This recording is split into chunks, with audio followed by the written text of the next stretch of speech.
just another minute or so. A few people are still dialing in. We thank you all so much for being with us today. As I said, this is our second installment talking all about engagement, and we are really excited to have two great panelists with us today. But before we jump into that, just wanted to do a couple housekeeping items. First and foremost, I just want to introduce myself. I'm Robert Fowler. I am the CCO and co-founder of Catalyst Creative, and Catalyst is a community design agency. We're focused on experiences using our proprietary method called the 7th Level Engagement Framework, which should be no surprise that you'll hear lots about that today. Catalyst started just about 8 years ago, and we've been a fully remote team since day one. If you've missed any of our past calls, we have the recordings on a landing page on our website to be able to check out there, or shoot us an email at coffee@catalystcreative.com, no E at the end of creative, and we'll send you the link for that. A couple of other householding items. If you're just joining us by Zoom, down below there's a Q&A and a chat link. So please feel free to go ahead and use both of those. We'll be sure to make sure to get to all of your questions. And if you're on the phone, because there are a few people who've dialed in, you can email us those questions and we'll be sure to get to those. But the call is going to run for about the next 45 minutes. But definitely please make use of that chat room. I know that last week was the first time that we had enabled that, and we saw a lot of engagement from that. So that was really great. So we'd love for everyone to just take a couple deep breaths, as I always say, settle in, and we're going to have a great conversation with two really special guests. So last week was the first part of this two-part engagement series, and funny enough, it turned out to be the most engaging coffee chat that we have ever done. The questions that all of you guys asked were incredible, so we really want to keep that up. But last week's call really focused mostly on employment engagement, and this week we're going to try to go a bit more broad. Before I ask our panelists to share their definition of engagement, I'll try to set the stage for them just a little bit. So I think we can all agree that it's safe to say that engagement and ROI, we say ROI is ripple of impact, while a lot of people say is return on investment, but both of them depend on the program or the area of what you're trying to measure. So for marketing campaigns, engagement may mean likes, shares, comments, or for how-to videos or a documentary series, the number of views may be the measure of engagement. But the metrics continue to solidify over time, and there's no one answer to all programs or areas that you're trying to measure. And as I was preparing for this call, I read a Digiday interview with Jay Henderson, who's the director of strategy for IBM.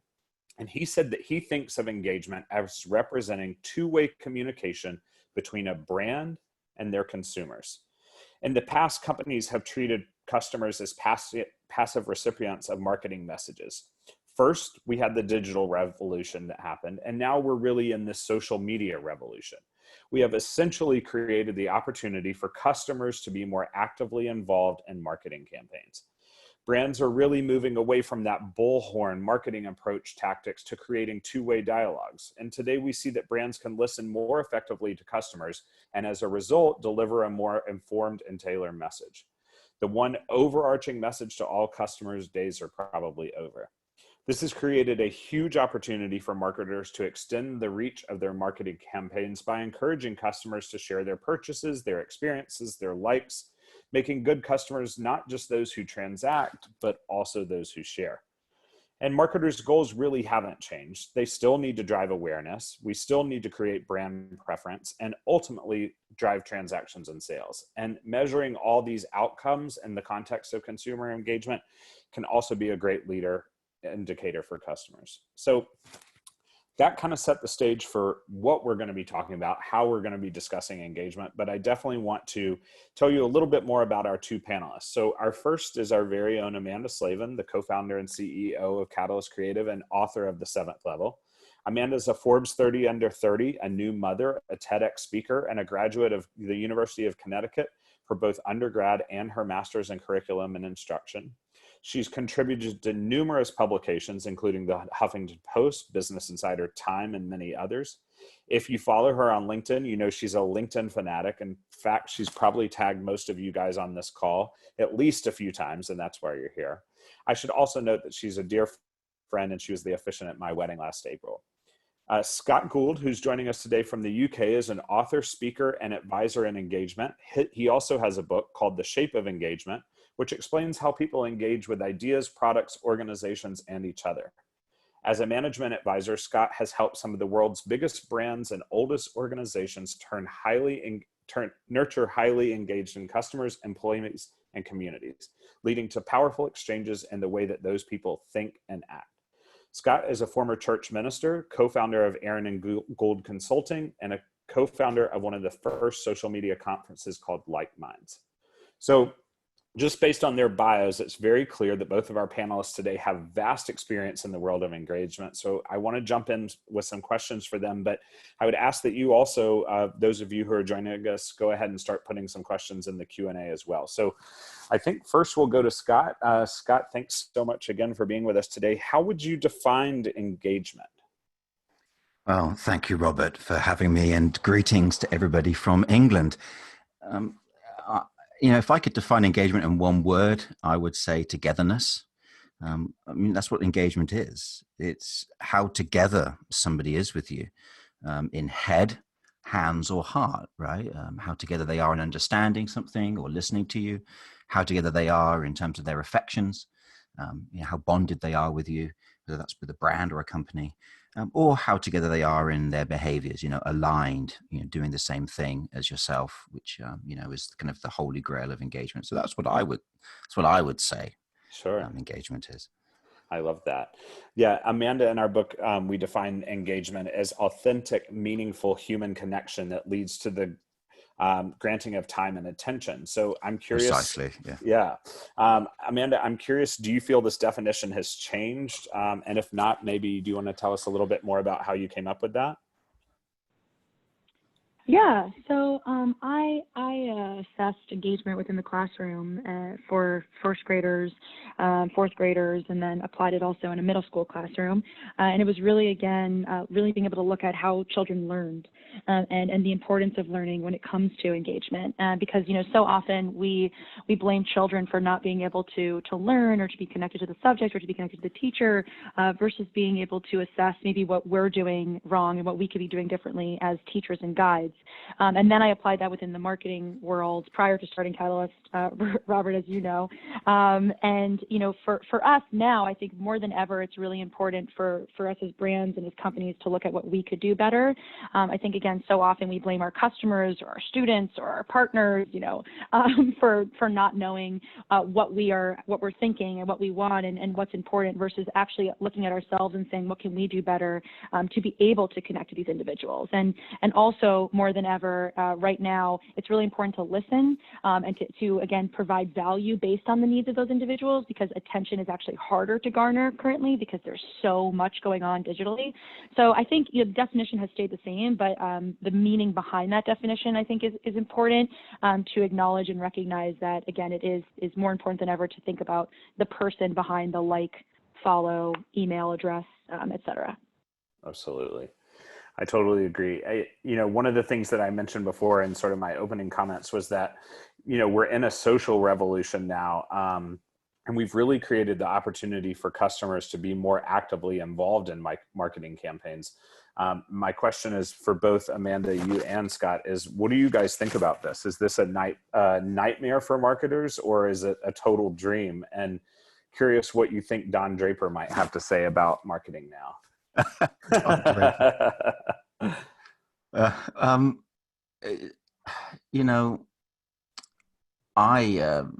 This is now over 10 years ago. I started a social media conference. I was really drinking the social media Kool-Aid.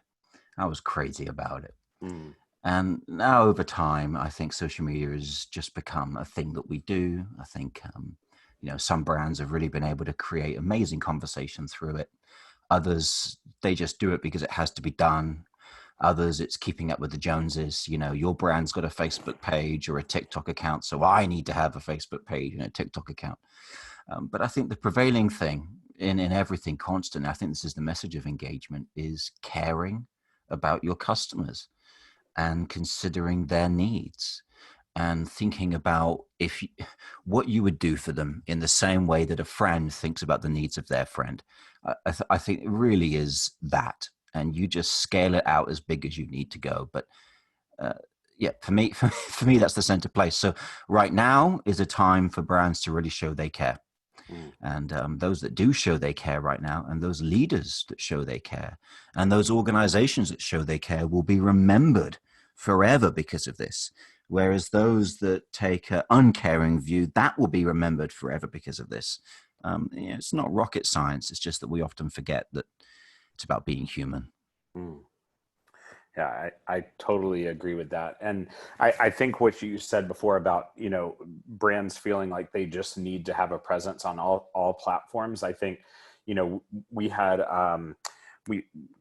Simon Sinek come to one of our first Catalyst weeks and was talking about, the whole start with why thing. And I think when so often some of the brands that we work with are like, we don't have, anything to really say on TikTok or on, Instagram or whatever, but do we need to be there? And sort of the question that we always say is, unless you're really going to invest the time, effort, and energy into making sure that those, that there's original content there, that you're keeping up with it, that you're interacting with the community.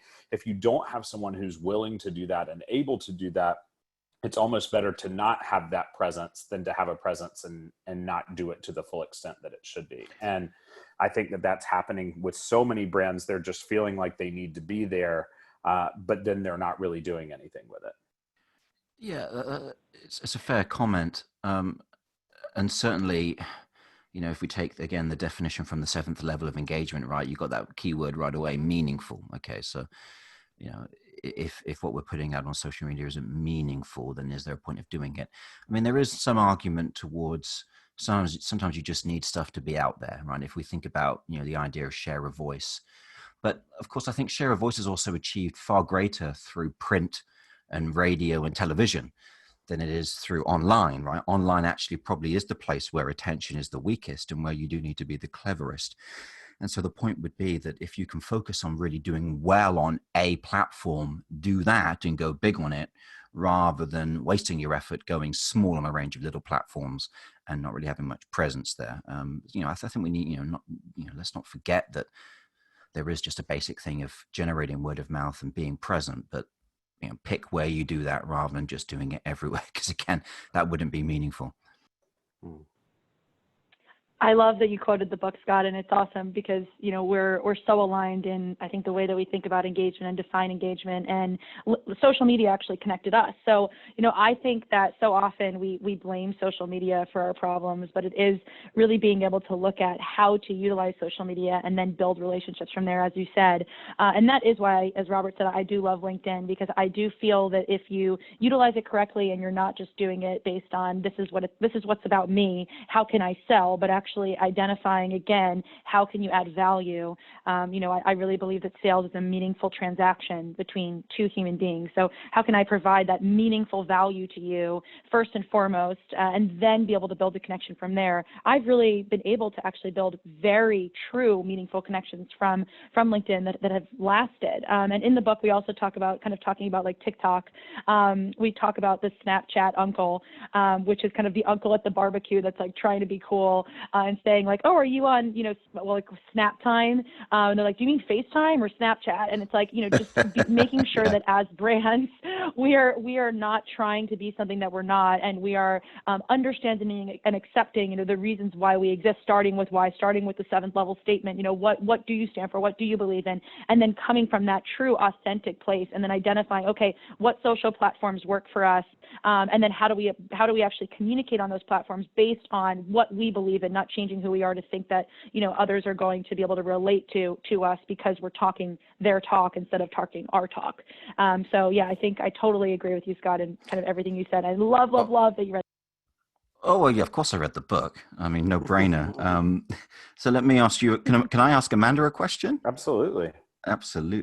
So I'm curious then, Amanda. So, I know that your approach does, you do lean towards impact, you lean towards why, you lean towards this 7th level statement, which is something of this is the purpose, this is why we're here, this is why we exist. And, I'm all for that. Being a former minister, I certainly like it when people, speak to issues of calling and purpose. But, if you're just a regular brand, though, if you're just a regular shoe seller, and you need to just keep on getting people knowing about your thing, or you're selling just another white labeled software platform, and you just need to make sure that people hear about you enough, and you haven't really got time, let's say, or there isn't even some perhaps powerful, meaningful statement that you've unearthed yet. I mean, surely it's in people's interests to just, I don't know, keep a basic level of content out there. I mean, or are these mutually exclusive? I don't know. I mean, I'm curious as to what your perspective is, because I never quite know which camp to fall into here. And I like that you lean towards the purpose camp. I think that's really fun and I like it, but I don't know whether sometimes that is expecting perhaps too much. For instance, one of my clients is a commodities manufacturer that they don't really feel that there is much for them to be terribly purposeful about. Now, I disagree, but that's the way they approach things. And they just feel like using social media is just kind of like they have to. It's what's expected. So what are your thoughts on that? Yes, I love this question so much. And, in the book, again, we talk about Hellman's Mayo and how they created a purpose-driven campaign. So I think that the word purpose has been a little bit misinterpreted by society, meaning that a lot of people think it's corporate social responsibility. It's giving back in some way. And the way that I define it is just having an intention, being purposeful with whatever you're doing and communicating that in a way that connects with your customer in this, again, quote unquote, meaningful way that does feel authentic to your brand. So what I would say is there's always a story. What is that story? Is it the founder story and the reason, it's why did that person start the company to begin with? And if there really isn't a why, if there really isn't a purpose for starting that organization, it probably shouldn't be around. It shouldn't be surviving or thriving. So being able to have that conversation around, I started this company. Yes, maybe it's just, selling shoes, but there was a purpose for why I started this company and didn't just work at another company selling shoes. What is that distinct value proposition and how can I communicate that purpose in a way that is, again, authentic to my brand and to me as a person? And again, maybe it's, Robert and I always talk about, a lot of people have said, don't work with your friends, because it always ends up bad. And for Robert and I, that hasn't been the case. It's been 8 years of building a successful organization together. And so that is a story and a purpose where we wanted to be able to build something where if you are the 5 people you spend the most time with, then you should probably like the people that you're spending that time with when it comes to work. And so that is actually a part of the purpose for us as an organization was, to build community and to create experiences that people feel, connected to, a part of, and inspired by, but also that starts within the workplace. And so again, even if we're a traditional quote unquote agency that's designing experiences and branding and social media, et cetera, there is that intention behind it. So I would kind of dig deeper and you already doing this naturally. I know it's not you. It's like, everyone else that I think is like, well, why do we have to do Instagram? And what I would always say is you don't necessarily have to do Instagram, but what does it look like for you to be able to clearly, concisely communicate the purpose for why you exist as an organization, and then be able to draw a community and build community based on that notion. So I think, again, it's not so cookie cutter, non-profit-y, impact focused. It's more really, again, around intention. I like that intention. I mean, I talk about in my book that the engagement works best when there is an intention, because you know what you're coming together over, right? And if we think about socially, if a bunch, if your family gets together, you might go, well, there's no intention there, but there is an intention. The intention is we're all family and we're going to get together, right? But often organizations act without clear intention because they're just doing stuff because others are doing it and they perhaps haven't thought through why it's meaningful to them. So I do like that. So then you're saying, I like it, right, is that actually there probably is some sense of intention there. So then I know what I would say, but what would you say then are some of the superpower methods for communicating that in a more engaging manner? Yeah, I think going back to, the idea of is the social media revolution a marketer's nightmare, or can it be a dream? And what would Don Draper what would John Draper think? I mean, I love Mad Men. I don't know for any of the participants if you want to say if you love Mad Men or not, but I absolutely loved it. And you know, I found at the end when he kind of has that revelation and realization, and then he kind of creates that commercial for Coke, you know, about like being able to spread happiness. You know, that was this higher level intention. You know, whether it's again completely aligned to the product, it worked. And you know, I think Coca-Cola's messaging and branding did make a difference in the way that we do that. It shapes society in a lot of ways.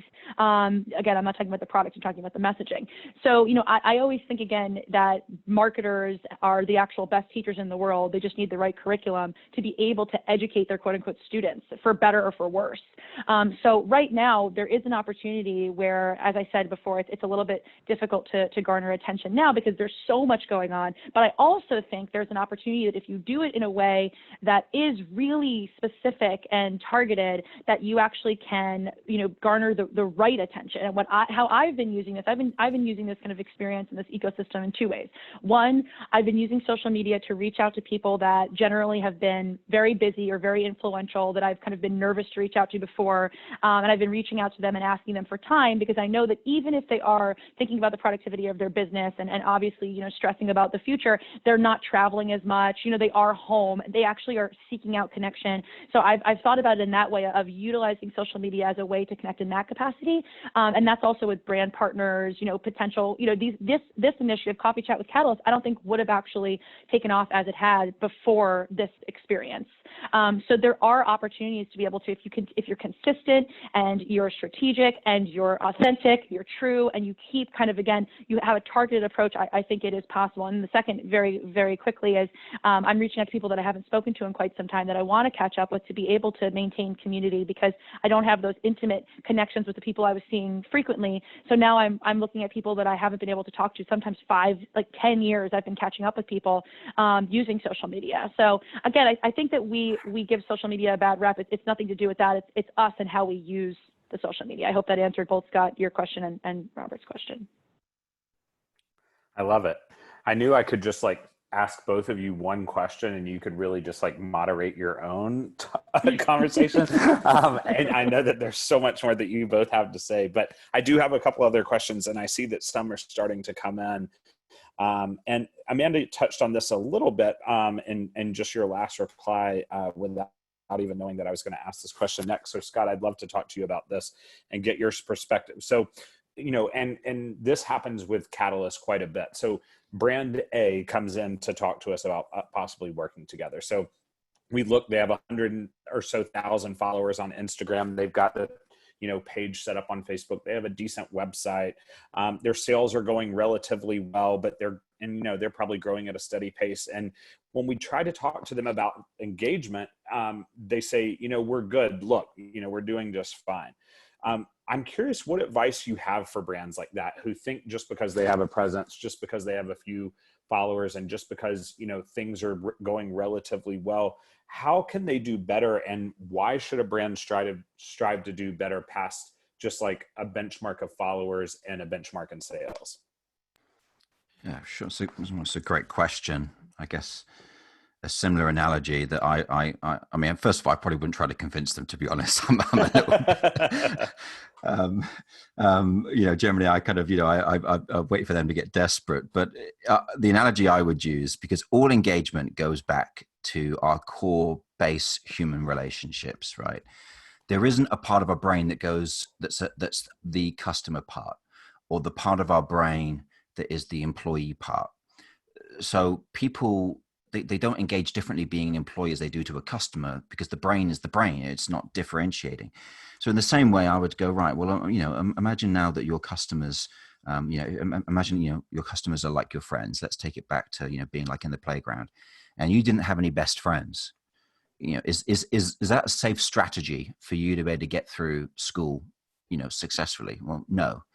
Well, then it's the same thing, right? If you're you know, if you've got customers, but they're just like acquaintances, they're not good friends, then you really do have an issue in terms of people coming directly to you.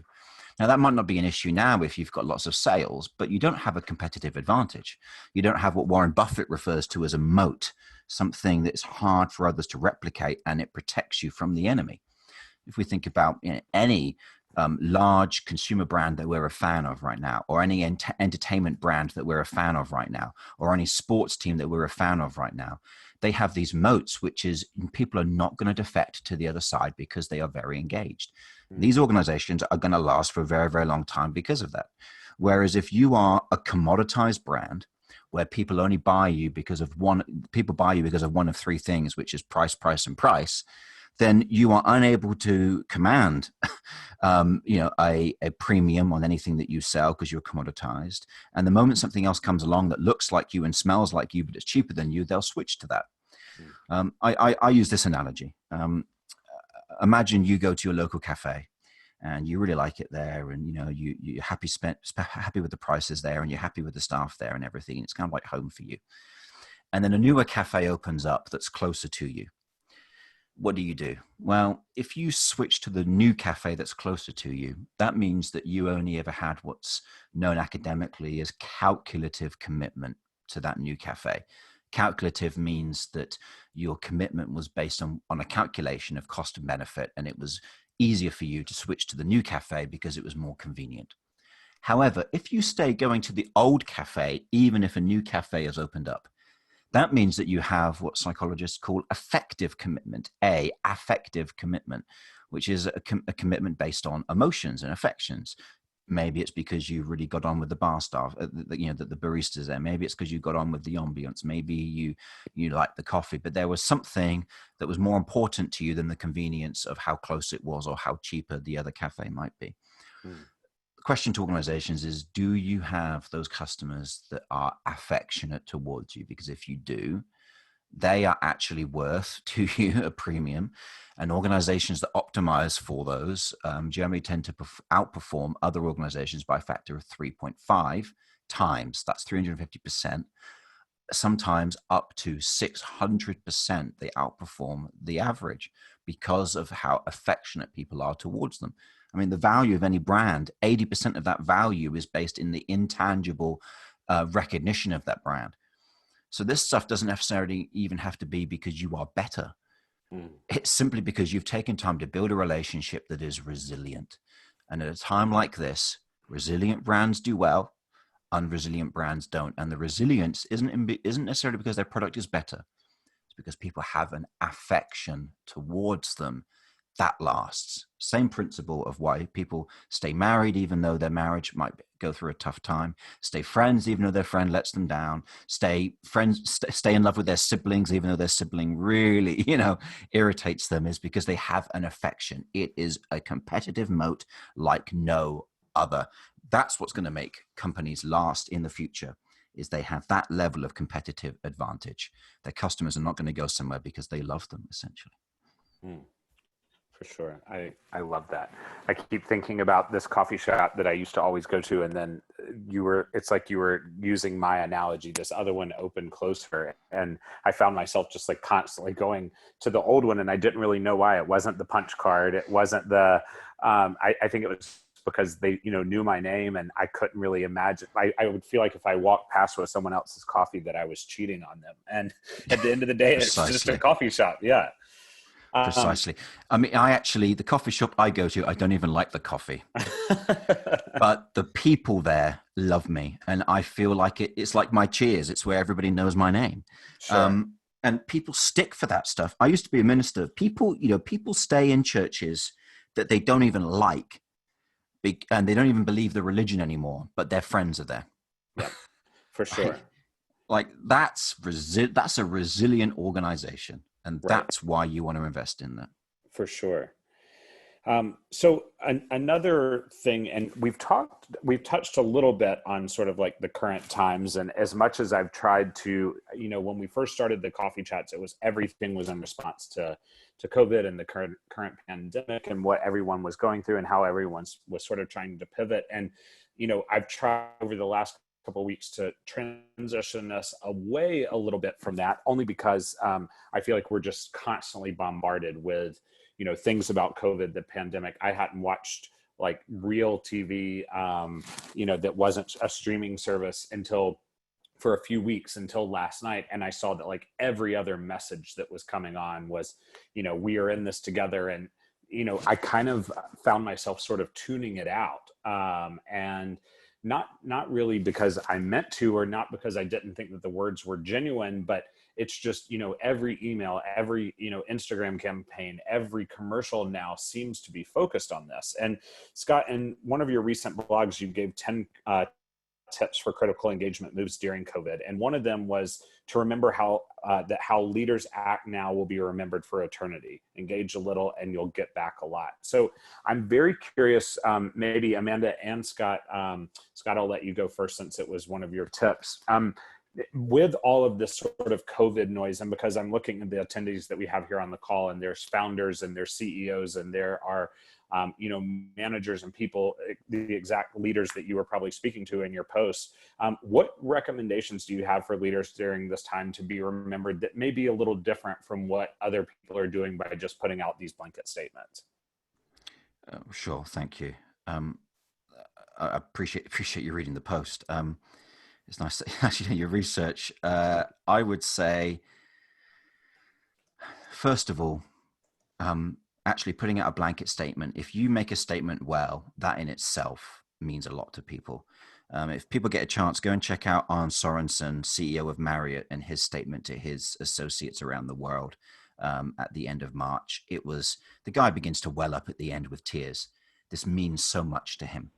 It was so amazing. That was so amazing. Yeah, like that. You're a leader who does that. You're a leader like Jacinda Ardern from New Zealand, who is not only making her statements, but at nighttime doing Facebook Lives. If you're that type of human leader right now, you don't even need to do great strategies. You don't even need to do amazing, clever ways of keeping people engaged. If you can just say, you know what, we're here, and you provide a sense of safety and connection, that is huge.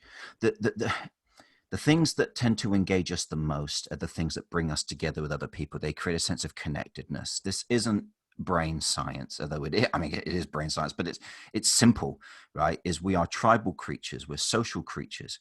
So when somebody makes you feel like you are part of their in-group and they've got your back, it creates psychological safety. And that is worth a ton. And what we have many leaders doing at the moment, national leaders, yes, but also business leaders, local leaders, is they're not providing safety. And this doesn't mean that you need to lie and say we know what's going to happen. It just means that you need to provide some confidence, and you need to give people a clarity that you're confident that you'll get through this. That is huge by itself. I mean, I'll tell you who didn't do this, right, is an example would be Richard Branson, whose first actions when all this happened were, first of all, to ask his staff to take a pay cut for 8 weeks, then go cap in hand to the government. All the while, it turns out that the interest he earns on his fortune alone could cover the costs of all of this. But he doesn't do any of that. Then finally, he makes a statement about how much he values his staff, but that was now after the damage had been done. Whereas the first thing the great leaders did was they stood up and they said, we will come through this together. My clients, I've seen some of them put out some really great statements that have massively engaged their customers and employees. They don't say anything that you look at them and you go, that's obvious. What Arne Sorensen said was obvious. The trouble is people don't do what's obvious. And here's why, is because they switch off the human part of their brain and they switch on this part of their brain that says, I now need to be professional, as if somehow professional is the opposite of being personal. No, it's not. Being professional is the opposite of being unprofessional, right? So just be human. That by itself is plenty. Now, if you've done that, then we can talk about a whole bunch of other things that you could look at doing. But actually be human, that in itself, strangely enough, is probably all you need to do. I love that. Well, in essence of time, because we really only have about 10 minutes left, we've had some really good questions come in, and I have one or two more that I want to ask as well. So I think this one that just came in, Amanda, I'm going to switch to you for this one from one of our attendees is, with the world turning to digital, how would you navigate creating connection between people while we are not able to be physically near each other as much right now? Yeah, so I think just as Scott said, be human, and human beings I don't necessarily think we're meant to be in isolation for this long. And, I think it's really, really important that we are reminded that we are not alone in this. And I think it's different than, again, just messaging. I really do think it is about being vulnerable and sharing what you're actually experiencing. So what I have really been doing is, even when I'm on calls with people that I don't necessarily know, I really kind of dive deep on what's actually happening. Like, I will talk about the fact that, we left our New York City apartment. It's really hard this week. Or, like when people say, how are you? I don't immediately just say good. I actually talk about the fact that I'm like, I'm not that great right now. Like, I actually had a really hard week emotionally. I'm feeling it in a big way, or, I feel really overwhelmed. And so I'm actually sharing how I feel, which gives them permission to share how they feel. So going first, I think, is a huge opportunity. And going back to the Marriott CEO, when I really got me emotional in the same way, because you could tell that he was really feeling what his employees were feeling, and he was in it with them. And I think, again, saying, oh, we're all in it together, and actually expressing how you are feeling in that very moment, so that people can say, you know what, me too. Like, I feel that way too. Thank you for giving me permission to be able to share in that capacity, allows for you to be able to connect with this different level versus, again, just saying, good, how are you? And then moving on. So I think we should all stop saying, hope you are well in all of our emails, and actually ask how people are, and then wait to hear how they are. And go first. I hate the hope you're well. We talked, I know, that's why years ago, and I was like, no more hope you're well emails coming from a Catalyst Creative email address, because it just makes me so crazy, and it seems so not genuine. And I think because it's very impersonal, and there's so many people who aren't well right now, and who are unemployed, and who are furloughed, and scared, quite frankly. And so I think that I love the idea and the tips that you gave, Amanda. I think those are super helpful. Scott, I'll flip this question over to you. Is on the topic of brands going through the motions on social media, can you think of any high-profile examples of consumer brands completely eschewing social media while being successful at reaching its audiences at a deeper level? Yeah, easy. I can think of quite a few. First off would be in the UK, there's a pub chain called JD Wetherspoons. They ditched all social media because it wasn't making an ounce of difference, because people come to their pubs to drink and to eat food, and their pubs are well known for being reliable and for being cheap and for being friendly. But okay, so that's a UK example, and that's pubs. Okay, what about another example? Well, how about Amazon? I've never seen an Amazon advert on social media, but I know who they are perfectly. In fact, let's take Apple. I don't buy I don't buy anything because of what I see Apple do on social media. Occasionally, around a new launch, I might see something coming up, but that's not why I go to them. I go because I know they're there. They've got a place in my mind that goes beyond social media, and that's the point, right? That's the point of branding. Owning a word in the mind, as Jack Trout and Al Rees talked about. So can you own a slice of the mind that's beyond social media? Sure, you can. Social media can support that if you want it to, but I would really advocate you go beyond it. I love Polo by Ralph Lauren. I just really like the quality of the clothing. I've got no idea what they're doing on social media. Absolutely none. I love that. Yeah, I think those are great examples. And when we talk so much about branding, the branding is so much more than just a logo or a phrase or a website. It's like, how do you feel? If you're driving along in your car and you see someone in the same car approaching you, it's almost like you feel that connection to them. Or when you're at a coffee shop and someone pulls out their computer and you see, it's a similar computer to yours, you think, oh, they must be a creative or be on the same level, or maybe their brain works the same way that mine does. So I think they're awesome examples. Well, if I may, brand building with social media is only ever going to get you to a low level of engagement. So if I take the 7th level framework, I've got my book right here, let me remind myself quickly, right, is that the low levels of engagement are very much to do with the head, right? It's to do with stuff like, the statement for level 2 and level 3 on the 7th level framework is I'm bored or I'm confused, right? Well, social media can solve those things, as can outdoor billboards, as can television adverts.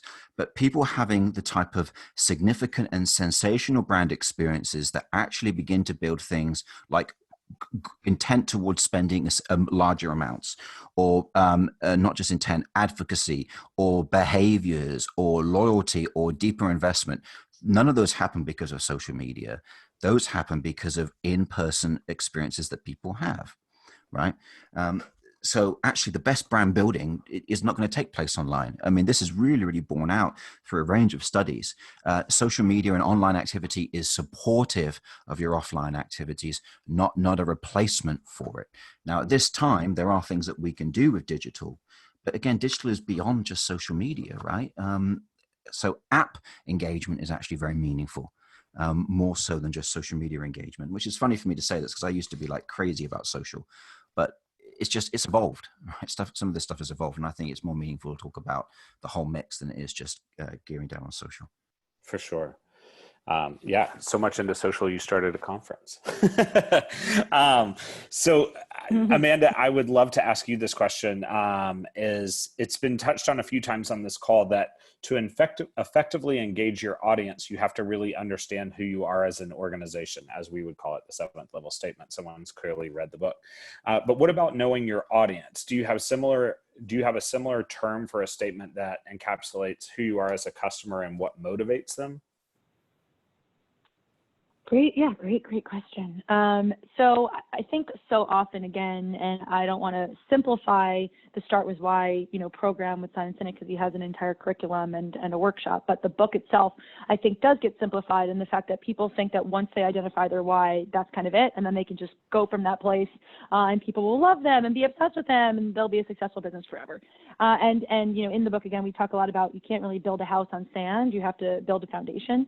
So once you identify your 7th level statement, what you stand for, what you believe in, then it's really important to use the rest of the framework to be able to identify how to then connect with your audience. So looking at the lower levels, it's a whole step-by-step process. So level 1 is disengagement. And, the question at hand would be, how are you avoiding disengagement? How are you avoiding someone from being idle, avoiding the task? And that would be by actually identifying who is your customer. And then setting goals at each level to be able to assess, okay, what does that look like? What does my customer read? What are the other brands that my customer likes? What channels is my customer using? But then always going back to who you are. So it really is that balance. Like when you start dating someone, you put on a lot of if you put on makeup and dress up and you kind of show that best version of yourself. And then as you get more and more into the relationship, you start wearing your pajamas and, having toothpaste on your face. This is just me describing me. But at the same time, it's like you're not changing, even though maybe you're wearing something different at first and you're showing a different version of yourself, you're not changing who you are if you're really wanting to build a sustainable, successful relationship. So it's the same way. Like you can change the way that you speak, again, based on the platform, but you're not changing who you are. You're reflecting who you are based on the actual audience that you're communicating with. So I would use the framework as a step-by-step process. Think about level 1, and we have so many free worksheets and training guides on the-7thlevel.com. This isn't like a promo or a plugin. It's really just all free and a great resource. But start with who you are and what you believe in, then go to level 1 and assess who is your customer, and then level 2 on systematic engagement when someone's confused by the messaging. How are you then? What are you actually saying to the customer? What are the words you're using? So I'm happy to answer any questions offline because this could take another hour, but the framework will help you with that. Yeah. Cool. Well, I have one final question that I want to ask both of you, and we may go over just a few minutes, the 12:45. So I apologize to those who are on the call who may have to jump off. But you're both such accomplished speakers, writers, authors, experts in your field. If you could tell your 10-year ago self a piece of advice about where you'd be today, what would you say? Scott, you want to go first? Chill out. Yeah, chill out. In fact, no, I'd probably have a good talking to with myself about the way that I view others and quickly make judgments. I went through an experience that really made me far more accepting of people. I would have a conversation with myself about that. I'd probably have a conversation about believing in myself. And then, I would say, and in the light of all of that, Scott, just chill out, buddy, chill out. I think I need that advice now. I was just actually having to calculate how old I was 10 years ago. I was like, how old was I? Early 20s. I probably have a lot of advice for that version of me. But the one thing I probably would say is value yourself. I think oftentimes as women, Mika Brzezinski has this great book, Knowing Your Value. And I've definitely undervalued myself. I think, Robert, you know this, like we at Catalyst have always been so humble, and it's never been about it's always about we, not only as a team, but also even with like our clients and our partners.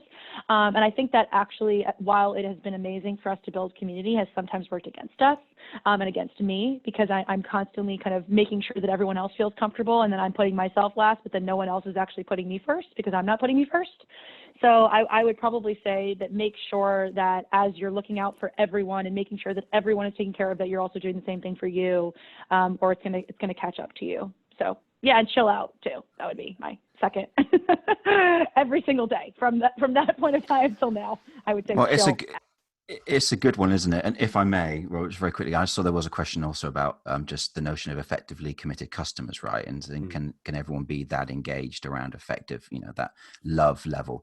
And I think that's part of the thing about chilling out is, and I'm aware Amanda might disagree and stuff, but I would, for many clients, many people, including myself, I'd say, you know what? Not everyone needs to be a raving fan. Like for a lot of people, they don't need to be that deeply engaged, nor can they be, nor will they be. That actually there always is a kernel of people that will go to the nth degree of engagement. And sometimes actually that can be negative, right? That can have negative repercussions. But for a lot of people, there's just a sense of simple utility. And that's enough. And that's good enough. And people will be fond towards you. They're not going to die for you, but they'll be fond. And I guess, just part of myself saying to myself is chill out is, I used to be a minister, man, so talk about like really feeling the need to like be everything to people and realizing, you know what, you're a small part of someone's life. And if you can just be of value in that small part of their life, and if you can be of value as such, it makes people like you a bit, and there's a bit of a fondness for you and a bit of emotional connection, I think you've done a great thing. Like thumbs up. Yeah. Now chill out. And I will just say, I will say I totally agree, and that, striving towards the 7th level doesn't mean you're going to be at the 7th level with everyone, and that's totally fine, but you'll get a lot further striving towards that meaningful connection than you would if you were just settling for likes and comments. So I think we're on the same page there is, just have a higher standard for your relationships and take that extra step to be able to connect with people. And even if they're not going to meet you there, they'll meet you a lot higher than if you weren't doing that at all. So I think we're totally aligned there. Well, this has been amazing. And thank you both so much for the time and for taking the time out of your busy schedules to have this conversation, which I think is so important. I've just put our email address, thecoffee@catalystcreative.com, in the chat. So if you have any further questions for Amanda or Scott, feel free to send them to us and we'll make sure to put you in touch. But it's super hard to believe that today was our 10th installment of Coffee Chat. So again, the feedback that everyone provides about the topics that you want to learn more about, potential panelists, the suggestions you've offered to us regarding the calls, it's also welcomed and so appreciated. So please stay in touch with us. Lastly, I just always like to say this, is to remember that in this ever-changing world, just give yourself a little bit of time and a little bit of grace. Slow down, as Scott and Amanda both said, and practice a little bit of gratitude in your own life. It's so easy to get caught up in the news and all the COVID talk. So it's really nice to take a walk, to reach out to some family and friends who are in need or might be alone. And again, continue to join us every week. We will be here on Wednesdays at noon Eastern time. Next week, we're going to discuss sustainability and a circular economy. And it's an incredible group of panelists that we have with lots to say. So I hope you'll join us next week. And again, huge thanks to you, Scott and Amanda. And we'll look forward to keeping in touch and continuing this conversation on engagement. Thank you very much for having me. Thank you. Thank you. Bye.